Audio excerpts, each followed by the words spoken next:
welcome to the 445 Productive Through Joy show with your host and your boy, Dr. Michael Datcher. The show airs each weekday morning, hella early AF at 4:45 a.m. here on YouTube's Michael Datcher channel, and then 4:45 p.m. on Facebook Live. Today we are talking about love and its relationship to productivity. So thanks for being here. If you're new to the show, you can you can hit that subscribe button right there in front of you and become a subscriber. Get all these videos for free. I did say free, 1, 2, 3, 4, free. You can also go to productivethroughjoy.com to see about us. We speak to groups, schools, and organizations about being more productive through joy. We have a really innovative, narrative-based approach.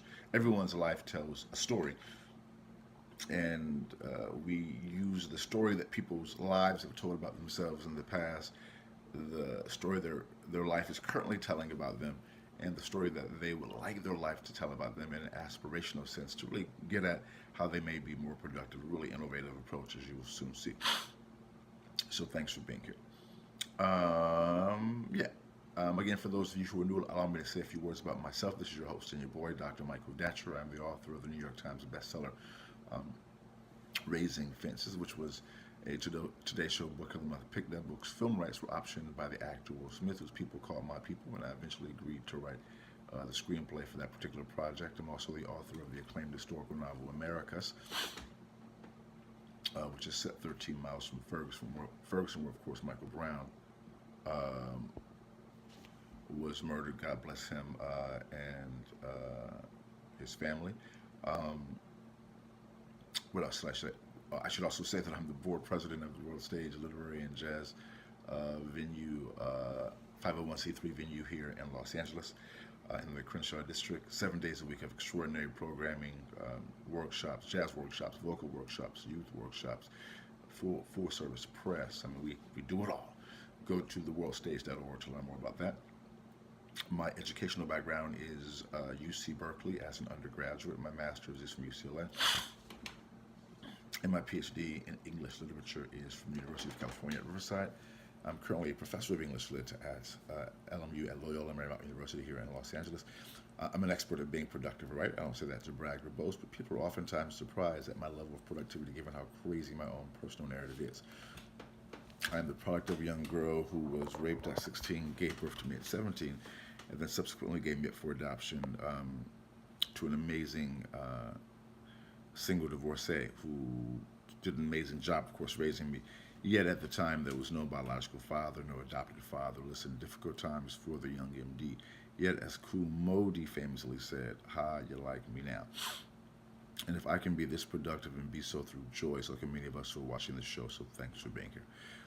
Let's dive into the topic of today. We're talking about love today. And what's the intersection, the connection between love and productivity? So point one, you want to have an understanding of the universality of love, right? And so in my own personal understanding, I imagine, and this may sound a little cliche, but that literally God or spirit or the universe actually is love because of its relationships and characteristics that are similar to kind of the physical laws of the universe, the role of attraction, the role of its permanence, the qualities rather of its permanence, the function of attraction and the love piece, whether it be between siblings, loved ones, or a romantic interest. So I really imagine that's what love is. Love is God. And so that's my own kind of personal philosophical take on love. And so as a result, as a way to praise God, seek the Spirit, engage in spiritual pursuits, I personally approach love and use love. Try to live a life of love. Let's give you that more personal understanding from my standpoint, because I'm saying to you that I've thought a lot about love. I try to actually place it in my life in a practical way, as a way in my own spiritual practice to engage, to love God, to engage in spirituality. I'm not saying do it my way. I'm saying, but you want to be thinking about what you think about, right? Love, in terms of having a metacognitive approach to love. So then point two is Once you are thinking deeply about love in your own way, as you really contemplate love, which really is the key to really contemplate it, then you want to try to enhance your quality of loving. Listen, love is challenging. Love oftentimes challenging. Love oftentimes involves sacrifice, hardship, heartbreak. Oh my God, tears. Woo, man, it's a lot. If you ever been in love before with a romantic partner, or if you have children, you know, get ready. Heartbreak is coming.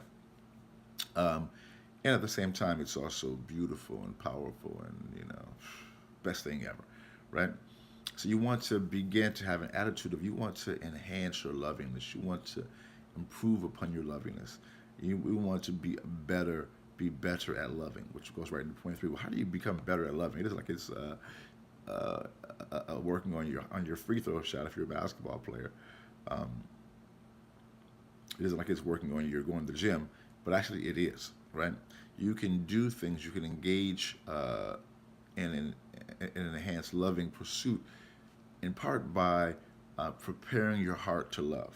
If you know the show, we talk a lot about spiritual practice, having a morning ritual, doing the internal work that allows you to be open. Listen, if you aren't working on yourself to be more open, to have more knowledge of yourself, you're not going to be able to do this work. It's just too difficult. Our hearts are too fragile. Our lives are too fragile. You have to do some work. We talk about it in the context of having a morning ritual, getting up, and if you know my show, we talk about meditating and yoga. And I live here along the coast in Venice Beach, California, so going to the beach for me early in the morning, as I will soon go in about an hour or so. Um, Really, really, really doing the work, because when you do that internal work, you're able to then open up and allow love to do what love does, right? Because you do have to really sacrifice to love well. So, boom, goes the dynamite because once you do that, you're going to see an enhanced level of productivity, because you're going to attract people to you who want to be in your love light.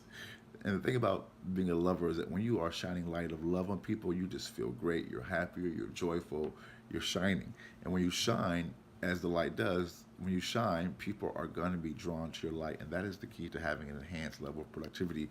People are going to want to be on your squad. Again, boom goes the dynamite. Thanks for being here. We air each weekday morning, hella early at 4:45 a.m. Um, here on YouTube's Michael Datcher channel at 4:45 p.m. on Facebook Live. Definitely hit that subscribe button right now. Become a subscriber. Thanks for being here, guys. We love and respect you. We'll see you this afternoon at 4:45 p.m. Until then, let's talk about it and be about it. Deuces.